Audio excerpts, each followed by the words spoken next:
Hello everyone, Marcia.Melendez, Realtor, bringing you valuable content on how you can transform your life with real estate. Today we're going to talk about how you can sell your home for more money with less stress and in the least amount of time.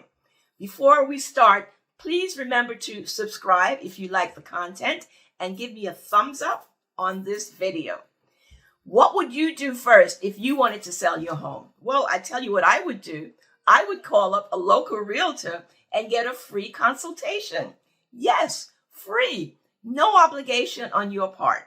Why, you say? Even if you plan to sell your home yourself, a real estate agent right now is going to tell you exactly what you need to do to sell your home. They're going to lay out all the steps for you, and they're going to give you a free CMA. Yes, free. CMA, Comparative Market Analysis. This is where they analyze your home and compare it with other homes in your area, similar in size, features, and condition, and see what those homes sold for so that you can see what type of price you can set for your home. It's very important, and that's the first thing that I would do. Once you've met with a real estate agent, then you're ready to start the home process together.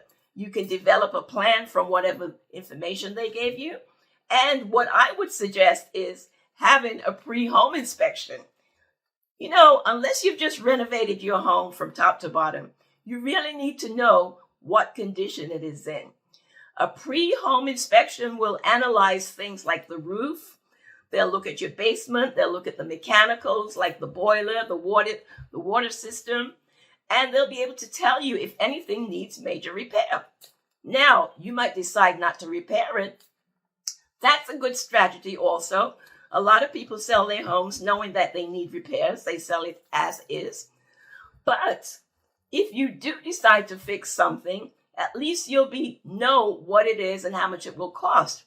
If you don't decide to fix certain things, you're still better off, because when you go for negotiations, a home buyer comes in, they love your property, but they tell you, I want $20,000 off the price because you need a new roof.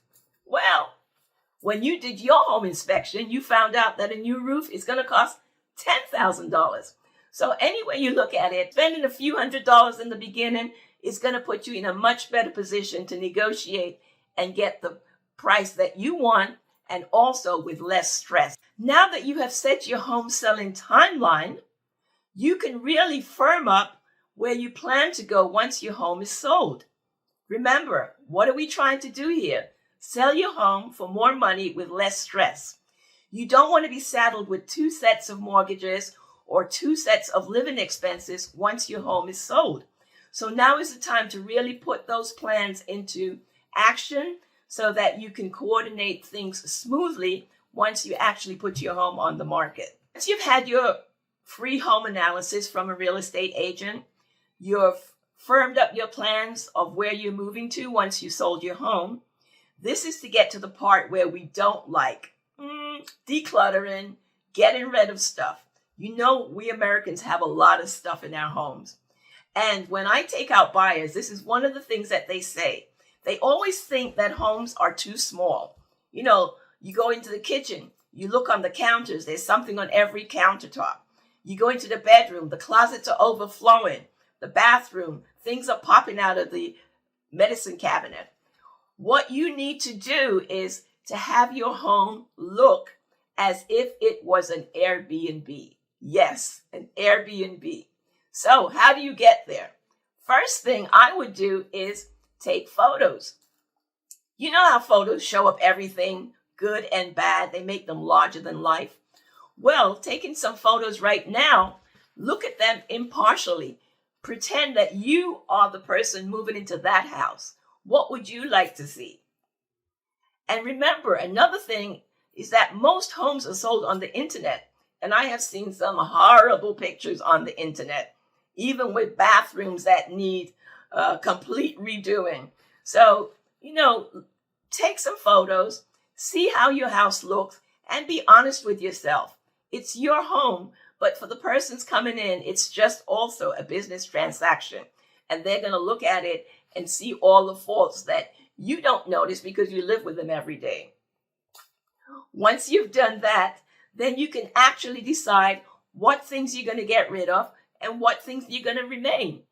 What I would suggest is if you have a basement, pack up as much as you can that you don't need right now until you move, and store them in boxes in the basement. If you don't have a basement, spend a few dollars and get a storage room.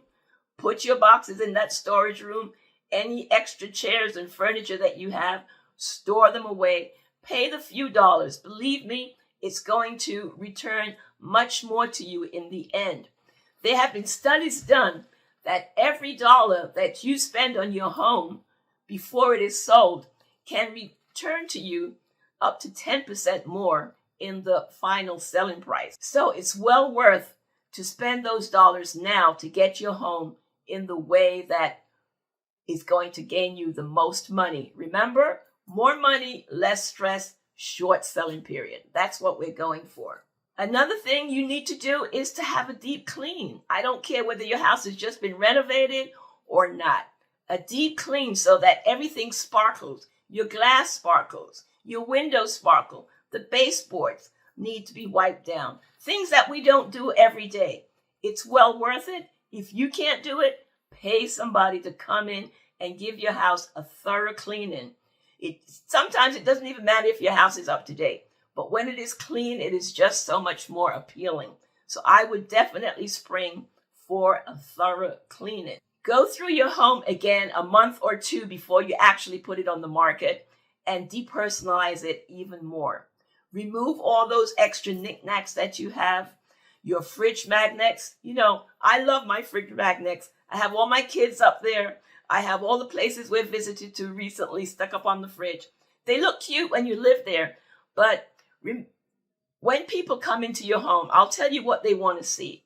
They want to see a house that is impersonal. They want to imagine that house, and they imagine how it would be with their family and their possessions.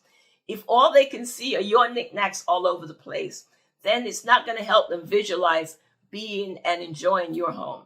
So have your house as clutter-free and as impersonal as you can. It will be well worth it in your final selling price. The key to keeping stress at bay is to make a plan and then follow that plan. Working with a pro, you can relax knowing that you have all your steps covered. And even if you decide to sell your house yourself, you will still be in a better position to get the most money, the shortest time, with the less stress.